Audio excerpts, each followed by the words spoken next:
পালিয়ে যাওয়ার পরে জনগণ ধারণা করেছিল এরা 15.5 বছর আমাদেরকে বড় জ্বালাতন করেছে, এখন তারা পালিয়ে গেছে, আমরা এখন স্বস্তির নিঃশ্বাস ফেলতে পারবো।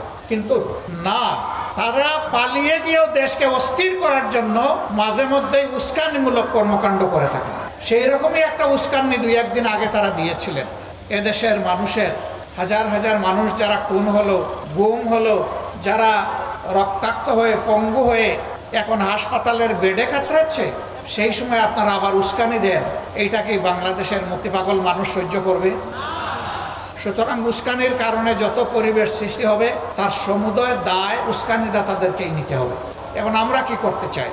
আমরা চাই এমন একটি বাংলাদেশ আমরা গড়ে তুলব ইনশাআল্লাহ, যদি আল্লাহ তাআলা আমাদেরকে সেই শক্তি দান করেন।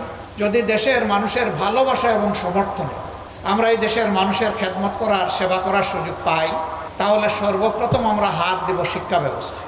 কারণ ওই শিক্ষার ব্যবস্থা নেই।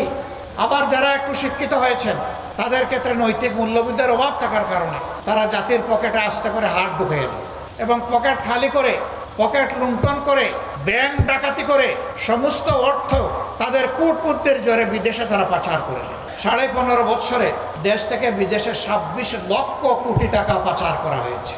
তারা দেশে থাকা অবস্থায় অনেক সুন্দর সুন্দর কথা বলতেন। কারো কারো কথা শুনে মনে হতো তিনি বোধহয় এ যুগের তাপসী রাবিয়া, কারো কথা শুনে মনে হতো তিনি বোধহয় হাসান বসরি। কিন্তু এখন তারা দেশ থেকে পালিয়ে যাওয়ার পরে, আত্মগোপনে চলে যাওয়ার পরে, জেলে ঢোকার পরে এখন যেখানেই তাদের উপরে হাত পড়ছে সেখান থেকে দুর্গন্ধ বের হয়ে আসছে, সেখানেই অবৈধ সম্পদের খনি বের হয়ে আসছে।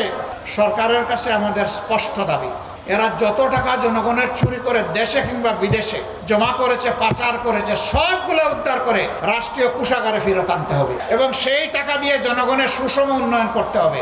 আমরা কোনো বৈষম্য চাই না।